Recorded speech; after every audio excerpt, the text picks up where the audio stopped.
So as I said before we went for the break, he's an outstanding Jamaican. Basil Watson was recently lauded for sculpting Martin Luther King Jr., which happened in Atlanta, Georgia. He was chosen from over 80 applicants, we are told, and he's with us now. Morning, Mr. Watson. Welcome to Smile Jamaica. It's morning time, sir. Morning. Good morning, Neville and Delia. Nice to be with you. How are you, sir? I am very well, thank you. Very well. 80 applicants. Tell me the process. How were you chosen to do this, sir?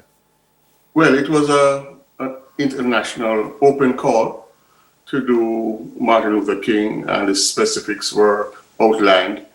And so I submitted. It was, I was chosen as one of three.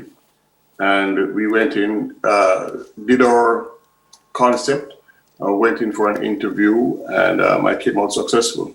Congrats, sir. Again, and not for the first time, because you've done hugely important people. You've done Usain Bolt, you've done Shelley Ann Fraser. So this question might be a little strange, but were you nervous about this at all? Getting it was a little bit nerve-wracking, yes, I would say so. And in hindsight, I can see the emotional energy that it took to really accomplish the task. Explain that.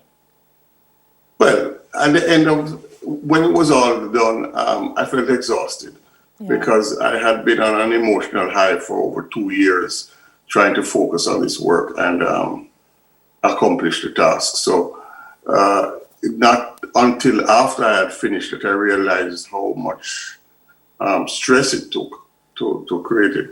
Yeah, man, pouring your energy into it. 18-foot tall bronze sculpture. It's titled Hope Moves Forward.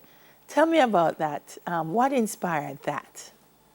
I was trying to get into the personality, character, and the message of Dr. King and what was central to him. There were many different directions I could have taken, and representing his struggle, his speeches, and in everything, the message I got from him was the message of love, the message of hope, and the message of looking to the light, finding the light in every situation. Mm-hmm.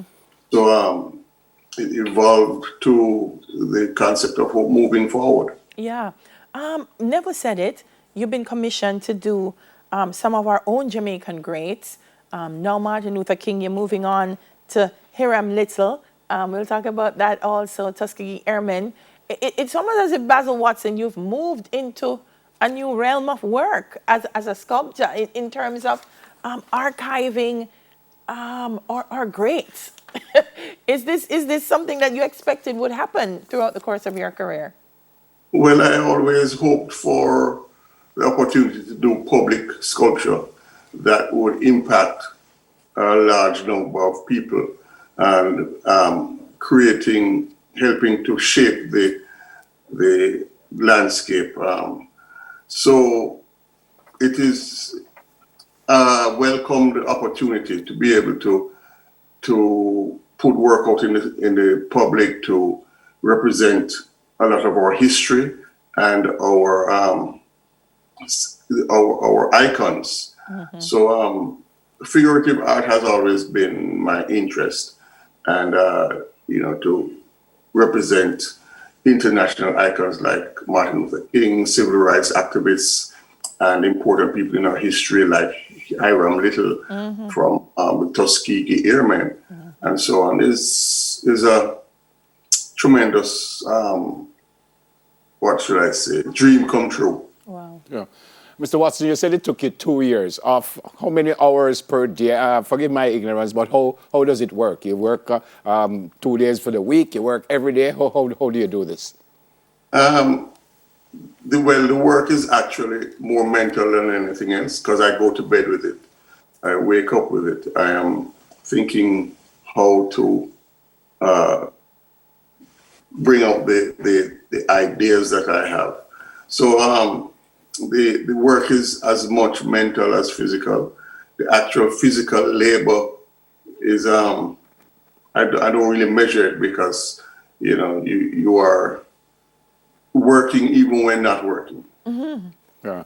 This the biggest thing you've done? Yes, it's twice life size.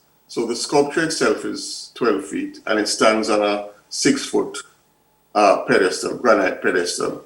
So all total it reaches 18 feet and is twice life size is the biggest I've done.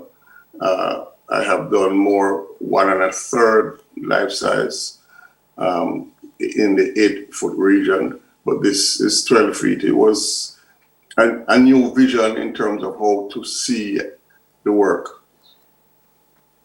Wow. I'm looking at it and Yes. I'm in awe of it. It's amazing. And I said biggest, and I meant biggest in size, but as far as the person goes, the biggest also? In terms of the person, I don't think there's anybody bigger than Martin Luther King. Right, right. There might be some personalities that are as large, a few, very few, but not bigger.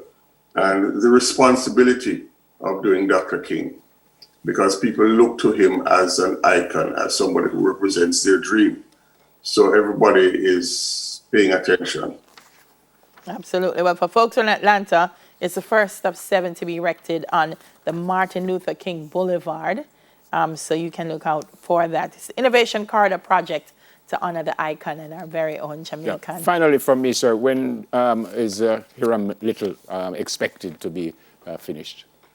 It's going to be about a year from now. Okay. So hopefully by the first quarter of next year. Fantastic. Wonderful. A great line of artists, your father, Barrington, and yourself, Basil. We'll have to have you. Yes. Son who paints as well. Yes. Fantastic. And Kai. Sir, when you have a little time to do somebody like me, sir? Devil, you're not aging. No need to preserve him, eh? I appreciate that, sir. Fantastic work, sir. It's great to have you with us this morning, and I look forward to your next bit of work, and probably we'll have another chat. Pleasure being here. All right, Basil. Look after yourself, sir. God bless. All right, Basil Watson, Jamaican sculptor and painter. On the other side of the break, some serious talking going to happen. Juveniles in correctional facilities and their human rights. We'll be right back.